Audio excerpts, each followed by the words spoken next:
Είναι ο ταχύτερα ανερχόμενος στάρ του παγκόσμιου σινεμά αυτή τη στιγμή, ο Τομ Χίντλστον, ο οποίος πριν από 1,5 χρόνο, μιλώντας στο Μέγκα, είχε εντυπωσιάσει τους πάντες καθώς απήγγειλε το ρόλο του Ορέστη από την Ηλέκτρα του Σοφοκλή σε άπτεστα αρχαία ελληνικά. Ο Πυρθαδάνδρον Πρόσπολον, the dearest of men, Hosbergar hippos jugenes, like a noble horse. Τώρα ο Χίντλστον πρωταγωνιστεί στο Thor, την καινούργια υπερηρωική περιπέτεια από το γνωστό κόμικ της Marvel. Στη νέα συνέντευξή του στο Μέγκα τον περίμενε ένα συλλεκτικό βιβλίο με τα αγαπημένα του έργα του Σοφοκλή.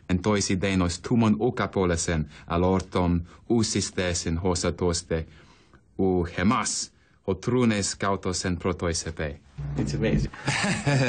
Electra. Thank you very much. Στο Thor, ο Χίντλστον ερμηνεύει τον κακό αδερφό του ομώνυμου ήρωα, τον Λόκι. Είναι όμως τόσο δημοφιλής που οι παραγωγοί αναγκάστηκαν να γυρίσουν συμπληρωματικά περισσότερες δικές τους σκηνές για να ικανοποιήσουν τους φανατικούς θαυμαστές του.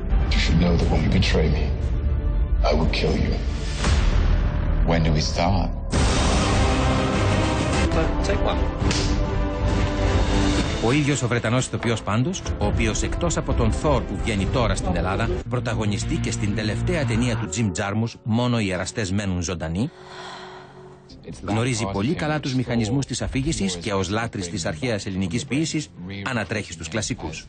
Ever since Homer started singing poems, that's the idea that we need stories in order to make sense of our own lives. So the bard, Homer, sings the Odyssey around the campfire, and we all relate to it because it's about a father and a son and a husband and a journey home and all of those things.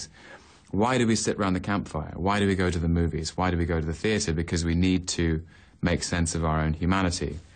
And that shouldn't be too serious. That should also be fun.